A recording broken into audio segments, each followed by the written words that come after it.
ಅದು ಯಾವುದು ಬೇಡಪ್ಪ, ಇದೆಲ್ಲ ನಂದೆ, ಕಾಯಿಪಲ್ಯ ನಂದೆ, ಕುರಿಗಳು ನಂದೆ, ದನ ನಂದೆ, ಮನೆ ನಂದೆ, ಎಲ್ಲ ಹೊಲಗಳು ನಂದೆ, ಎಲ್ಲ ನಂದೆ, ಬಂಗಾರ ಎಲ್ಲ ನಂದೆ. ಬಟ್ ನಿನ್ ಜೀವ ಇಟ್ಟಿರಲ್ಲ, 100 ವರ್ಷ ಆಗಿರುವಾಗ್ಲೇ ಹುಟ್ಟಿದ್ನಲ್ಲ ಆ ಮಗನಿಗೆ ಏನ್ ಕೊಟ್ಟನ್ಗೆ ಹಂಗಾಗಿರ್ಬೇಕೀಗ. ನಿಮ್ ಮಕ್ಕಳೆಲ್ಲ ಅಂತ ತಿಳ್ಕೊಳ್ರಿ. ಒಬ್ಬೇಮಾಗಿದ್ದಾನ ಅವ್ನು ಬಹಳ ಪ್ರೀತಿ ಇಟ್ಟಿದ್ದೆ, 100 ವರ್ಷದ ಮೇಲೆ ಆಗಿದೆ ಅಂತ ತಿಳ್ಕೊಳ್ರಿ. ನೀವೇ ಅಬ್ರಹ್ಮ ಸಾರ ಅಂತ ತಿಳ್ಕೊಳ್ರಿ. ದೇವ್ರು ಬಂದು ಕೇಳಿದ್ರೆ ಏನ್ ಮಾಡ್ತೀರಿ ನೀವು? ನಂಗೆ ಅಬ್ರಹ್ಮಕ್ ಬೇಕಾಗಿಲ್ಲ, ನಿಮ್ಗೆ ಹೇಳ್ರಿ, ನಿನ್ ಹೇಳ್ಬೇಕು. ನಿನಗ್ ಕರೆದಂತಂದ್ರೆ ಏನ್ ಮಾಡ್ತೀನಿ ನೀನು?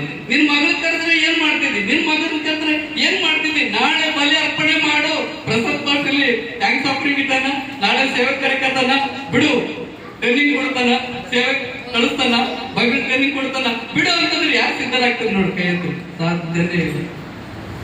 ಬಲಿ ಕೇಳಿದ್ರೆ ನಿನ್ ಮಗನ ಕೊಡಂತ ಹೇಳ್ತಾನೆ. ಅಬ್ರಾಹ್ಮನ್ ಏನಂದ?